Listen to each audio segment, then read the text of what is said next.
Ada orang duk petikai, mereka ni sesat, kenapa ambil sampai sosma? Itulah hang tu mangkuk, hang tak tahu. Mereka bukan pengganas. They are not terrorists yang membolehkan penggunaan sosma ini. Saya kata kenyataan daripada Datuk Taki terhadap KPN adalah putar belit.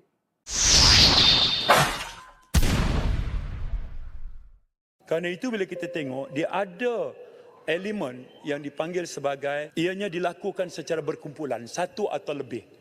Kemudian dia melibatkan jenayah yang dianggap serius. Kalau pemerdagangan orang itu serius. Kemudian dia memberikan keuntungan dari segi material, keuangan, kuasa atau pengaruh.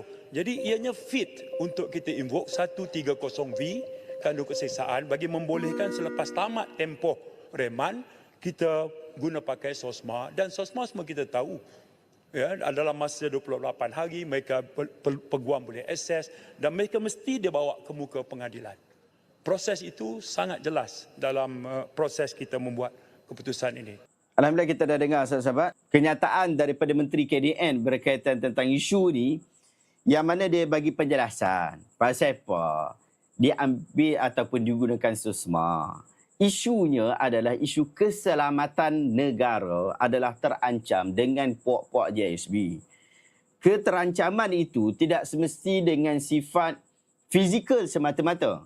Seperti keganasan yang seumpama dengannya lah. Tidak semestinya dengan keganasan itu sahaja. Tetapi apa yang berlaku pada hari ini memberikan ancaman kepada negara dalam banyak hal. Termasuk dalam isu kewangan. Diorang beli barang bukan main pakai bank, akaun bank.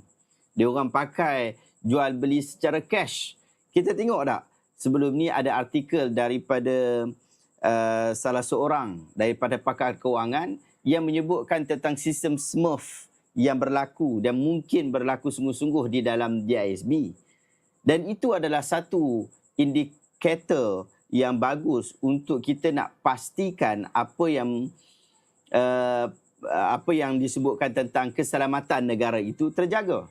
Apatah lagi kalau kita nak angkat isu mereka ini, tak boleh kita nak jauhkan bahawa mereka memberikan ancaman keselamatan. Ada orang duk petikai, mereka ni sesat, kenapa ambil sampai sosma? Itulah hang tu mangkuk, hang tak tahu. Isu JSB ni, dia bukan satu kes.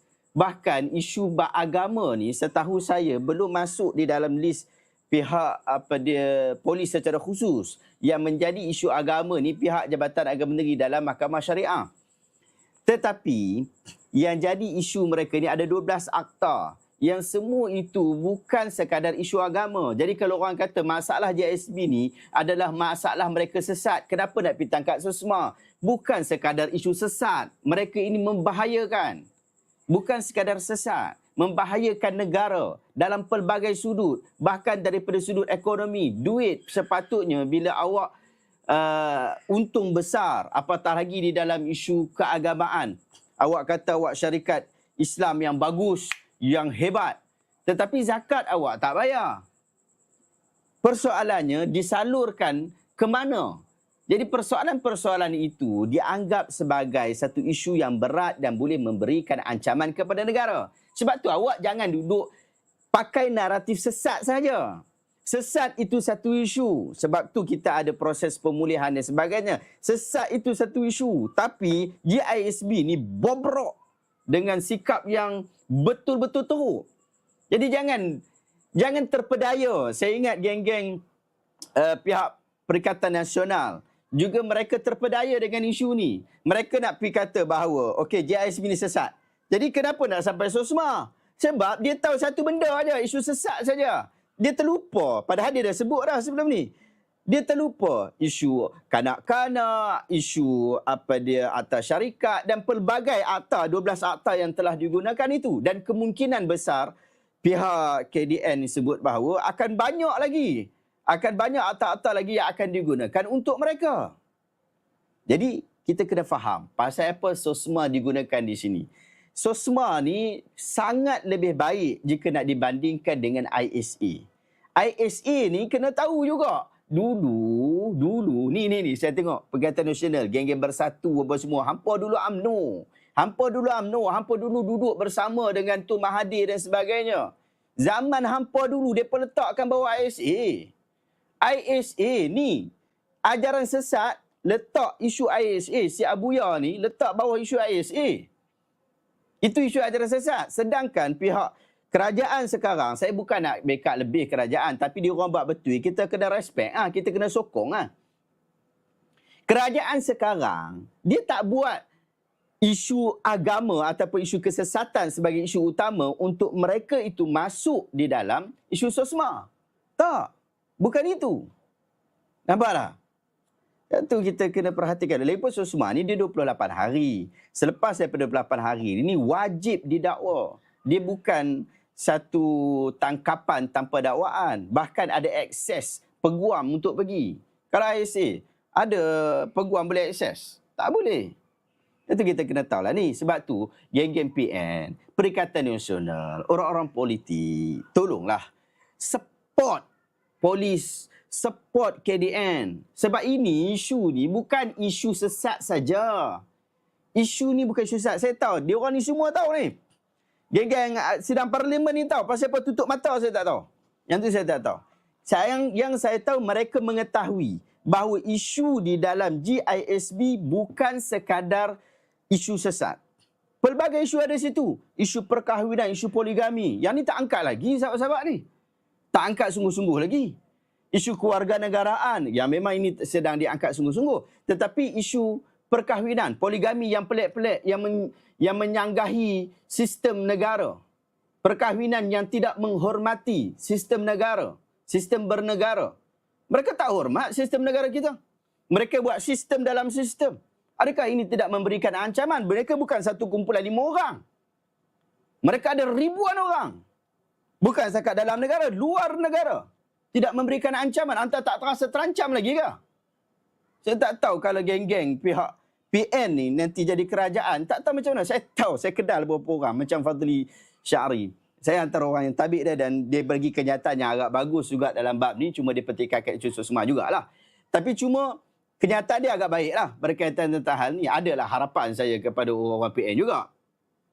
Tapi kalau yang disebutkan oleh Taqiyuddin, Datuk Taqiyuddin berkaitan tentang pendirian PN dan kita tengok ahli-ahli parlimen PN naik di dalam parlimen untuk nak pertikaikan pasal apa nak guna sosma. Saya tahu dan jelas bahawa mereka ni tak faham tentang ancaman negara. Ancaman negara terhadap isu GSB ni bukan 1-2 orang. Bukan 1-2 orang. Dan bukan satu kes.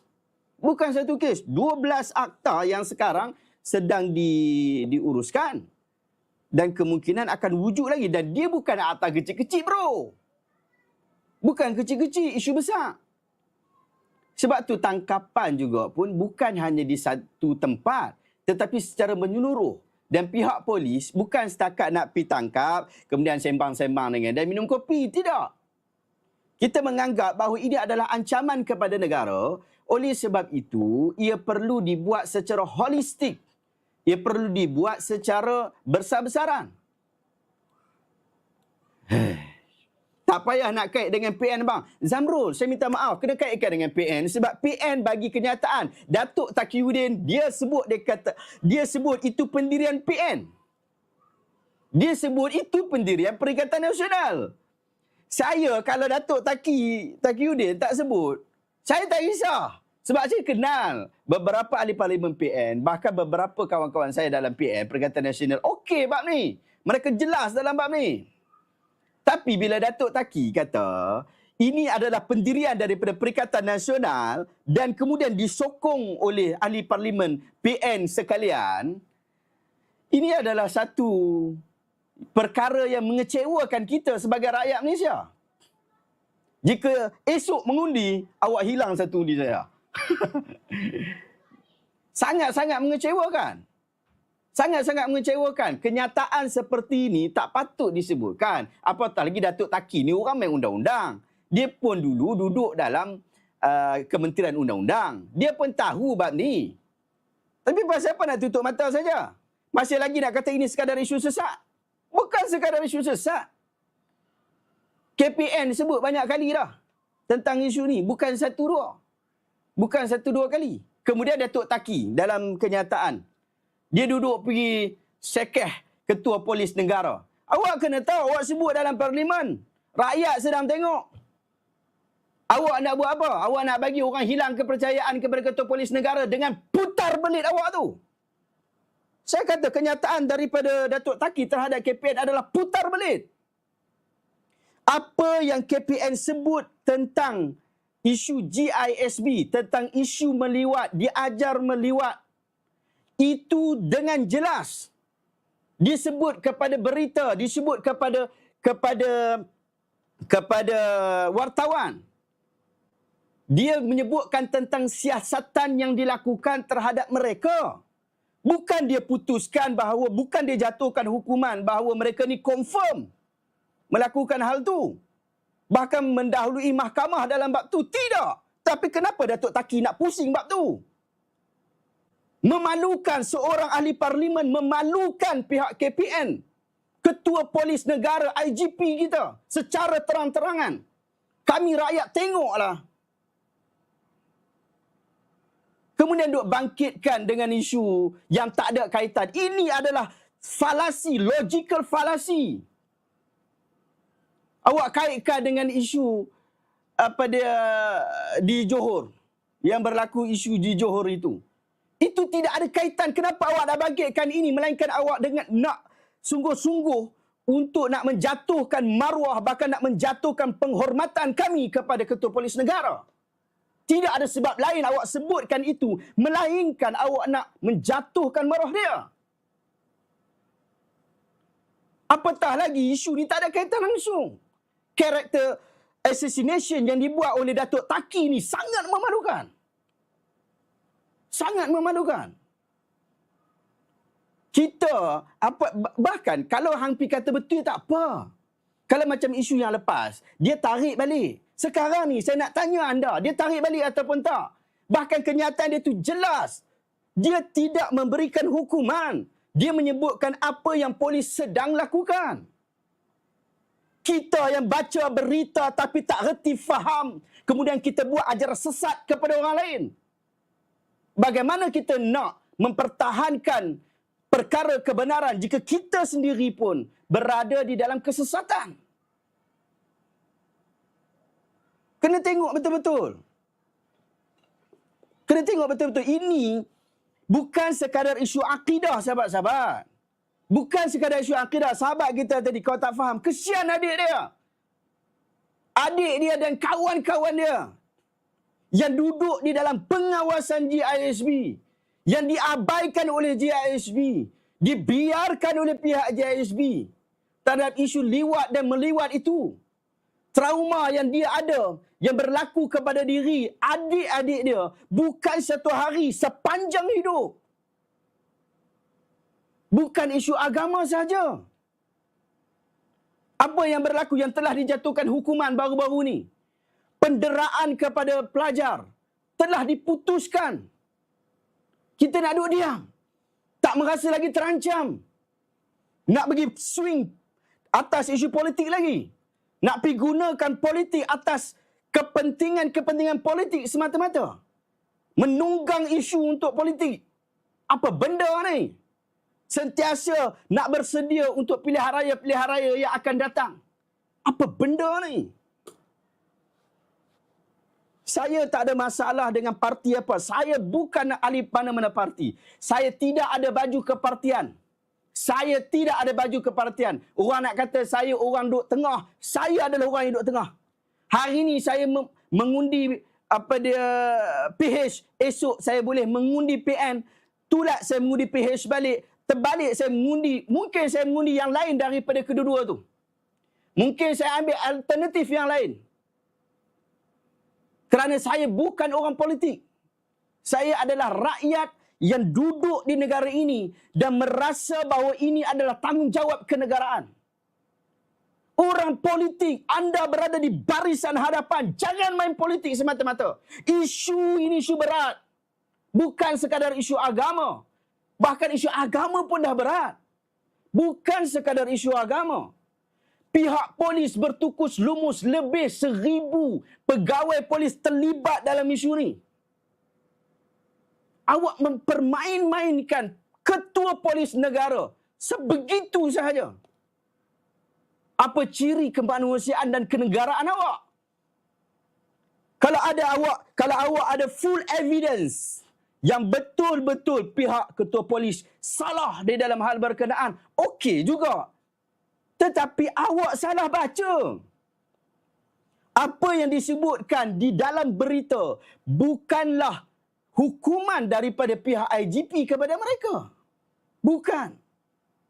Tapi awak telah menunjulkan seolah-olah IGP ini buruk kerana dia menyampaikan satu kenyataan yang salah. Disebutkan di Parlimen, kami menonton secara live, secara rakaman. Kami rakyat tonton. Apa gila kenyataan macam tu? Kalau contoh awak nak pergi buat kritikan kepada IGP, kalau betul kritikan awak, padahal kita dah buktikan kritikan dia tu memang tak betul. Jika betul anda ada kritikan yang terbaik berkaitan tentang hal itu, anda adalah ahli politik yang mempunyai nilai kenegaraan. Sepatutnya anda ada saluran yang lebih baik. Bukan dengan character assassination yang jelas dilakukan di situ. Kalau ada apa-apa tindakan yang boleh dikenakan kepada Datuk Taki, saya setuju. Cuma kita tahu Parlimen, apa yang berlaku di Parlimen, apa dalam ucapan Parlimen. Mereka ini diselamatkan dengan undang-undang. Mereka mampu untuk bercakap apa yang mereka suka. Tetapi anda kena tahu bahawa ini melibatkan tanah kita. Melibatkan negara kita. Jangan ambil enteng perkara seperti ini. Pihak ahli-ahli Parlimen Perikatan Nasional, tolong lihat perkara ini dengan lebih mendalam. Dengan lebih mendalam. Isu GISB bukan sekadar awak bersetuju tentang fatwa kesesatan GISB. Bukan sekadar itu. Isu akta buruh, yang isu mahkamah buruh telah jatuhkan hukuman kepada syarikat berkenaan. Tidakkah awak mengetahuinya? Isu ustaz mereka yang menjadi penjaga mereka, yang mengajar mereka, yang memukul anak-anak itu.